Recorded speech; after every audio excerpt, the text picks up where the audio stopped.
Na galit yung mga DDS ba? Kasi pinangaralan sila ng Commission on Elections. Yung kanilang amo, si Sara Duterte, pinangaralan ng COMELEC na hindi niya pwede ninyong gamitin ang 32 milyon na mga bumoto sa inyo bilang pansalag sa impeachment. Yan ang pinagmamalaki nila, yung 32 milyon. Ang sabi ng mga DDS vloggers, sabi nga natin mga kababayan, yung 32 milyon na mga botante po, nalusaw na kasi 31 million plus mga Marcos supporters, sumabit lang po. Nagbabagang mga balita at pagtalakay sa mga isyu ng lipunan. Pulsa! Opinyon, banat at paglalantad sa katotohanan. Pulsa! What you see is what you get. You decide. Si Sara sa Marcos, pasalamat siyang naimbita siya. Baka nga sising-sisi, mga kababayan, yung ating Pangulong Bongbong Marcos, pati si Lisa Marcos at si Martin Romualdez. Kasi despite mga kababayan ng mabubuting ginawa nila kay Sara Duterte, sa pamilya Duterte po, kay Digong, na sumakay din sa Marcos supporters noong 2016, ito na ngayon, pinagbantaan pa yung kanilang buhay. Tama po mga kababayan, pero siyempre yung ating Pangulong Bongbong hindi na magsasalita. Pero sa tingin ko po, sa reading ko po mga kababayan, deep in their hearts, sising-sisi kung bakit mga kababayan, kinuha ko pa nila si Sara bilang katandem, ka-unity na isang malaking banta mga kababayan pala sa kanilang buhay at sa national security dahil sa alliance ng pamilya Duterte sa China. But before ko mga kababayan ibigay sa inyo ang balitang ito na pinangaralan ng COMELEC si Sara at ang mga DDS, click subscribe muna dito sa ating YouTube channel and hit the notification bell para lagi po kayong updated sa mga kaganapan dito sa ating bansa. Like and share na rin po ninyo ng ating video. At huwag na rin po ninyo na skip yung ating mga commercial ads para tuloy-tuloy lang ang pag-unlad na bagong Pilipinas. Balikan natin yung sinabi mga kababayan ng COMELEC na hindi ninyo pwedeng gamiting pansalag sa impeachment yung 32 million na bumoto kay Sara. Tama po. Yan sabi dito sa report ng People's Tonight. Hindi maaring gamitin ni Vice President Sara Duterte bilang pansalag ang 32 milyong boto na kanyang nakuha noong 2022 elections para pigilan ang impeachment process na inihain laban sa kanya ng iba't ibang grupo ayon kay Commission on Elections Chairman George Garcia. Umusok po yung mga DDS. Supalpal kasi po sila. Yung kanilang mga propaganda. Yung 32 million po, umayaw na. Nangagsisi, mga kababayan. Ang patunay po na wala na yung 32 million kasi nakilala na nila ang tunay na kulay, ang totoong pag-ugali po ni Sara Duterte. Napakasama pala ng pag-ugali ni Sara Duterte at ng pamilya Duterte, mga kababayan. Sangkot sa kung ano-anong mga kakilakilabot na krimen. Yung asawa ni Sara, si Attorney Mans Carpio, kasama doon sa sangkot mga kababayan sa drug smuggling. Yan po. Kasama siya sa report ni Akop. Yan Duterte, his son-in-law. His son-in-law, Manasseh Carpio, husband of Vice President Sara Duterte, and close associate Michael Yang orchestrated these operations through the Bureau of Customs bribery scheme known as the Tarasys system.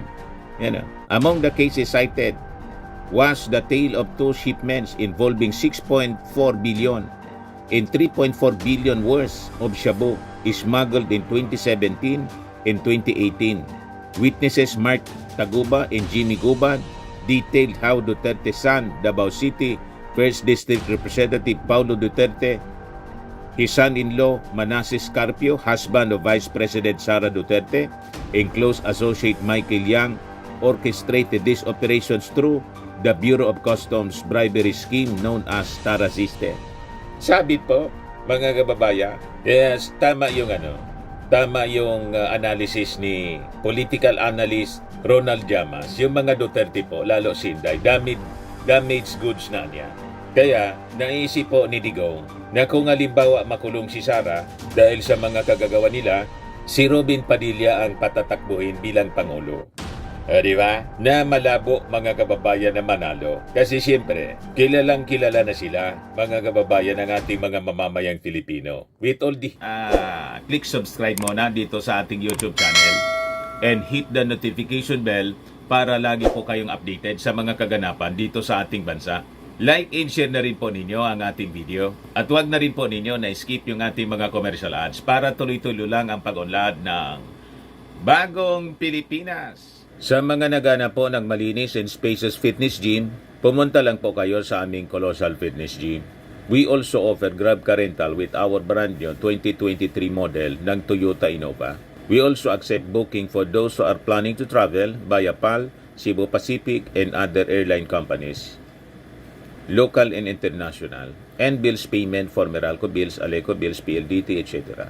Ang Colossal Fitness Gym is located at 3rd floor Security Bank Building, Lanco Business Park, Legazpi City, Albay. For inquiries, look for Gilon Maravillas, contact number 0966-802-0949. Yan po yung aming Innova. Lagi na pong matao sa amin.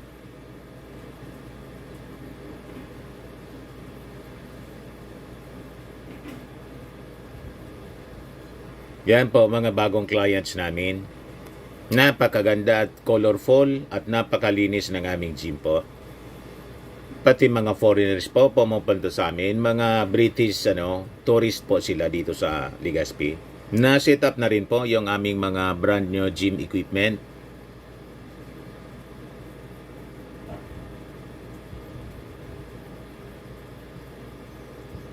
May treadmill na rin po kami.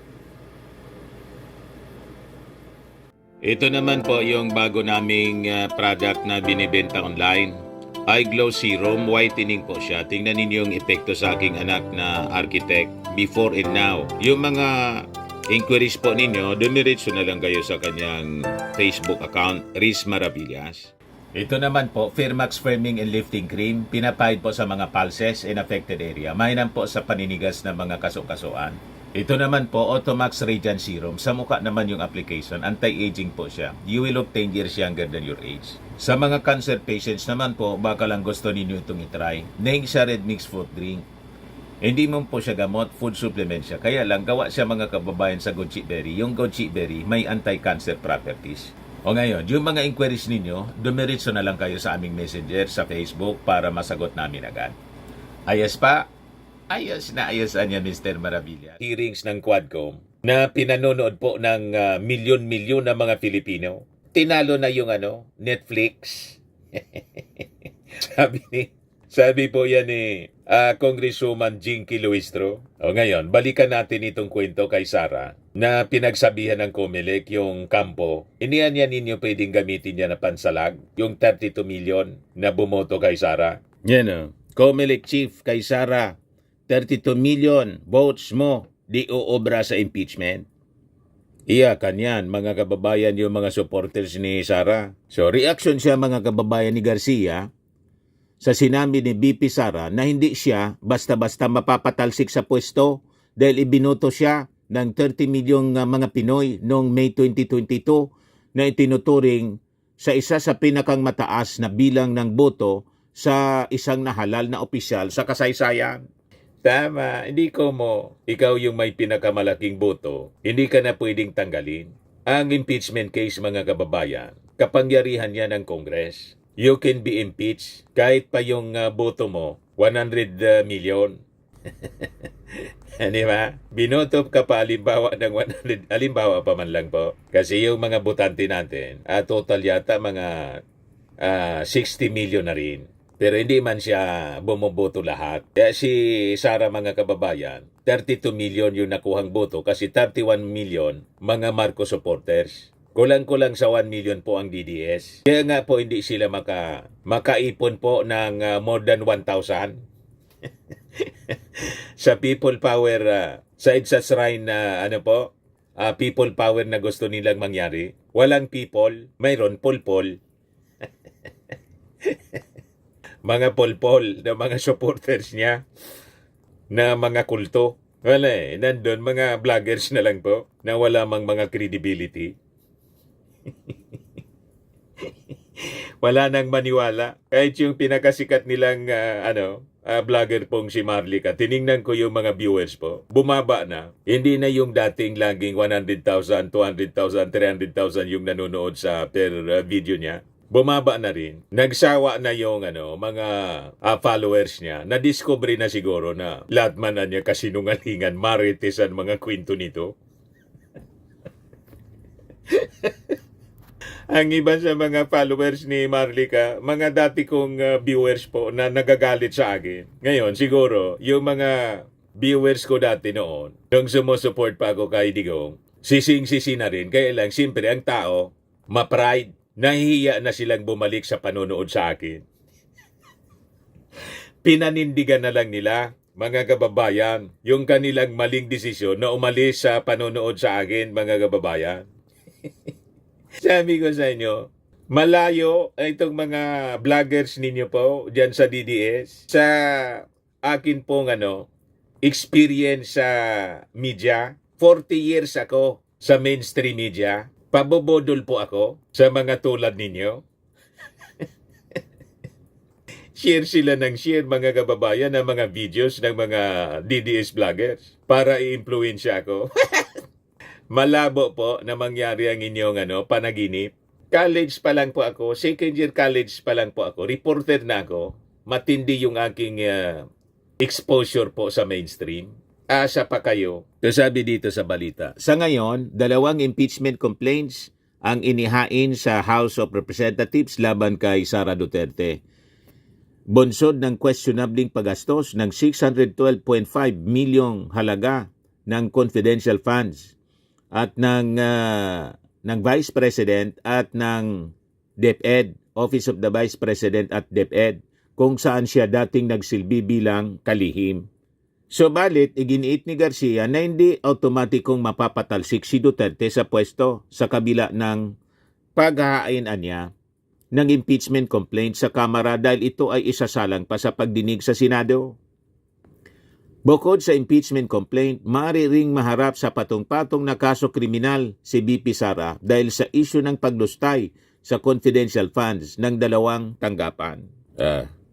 Okay, nasabi na natin. Pag halimbawa po na ipadala sa Senado yung impeachment case for impeachment trial, inakwit ng mga senador, lahat ng mga senador na kumampi kay Sara, alam na natin yung gagawin. Isushoot natin lahat ng dikit po, lahat na supporter ng mga Duterte na mga senador. Damay si Amy Marcos, bala man siya sa buhay niya. Isushoot natin sa inidoro. Kasi bakit natin ibuboto ang mga taong ito? Kampi sila sa mali. Di ba? So tayo po may ultimate power. We will exercise our power sa pamamagitan po ng ating pagboto sa 2025, lalo na po sa 2028 elections. Tama po mga kababayan.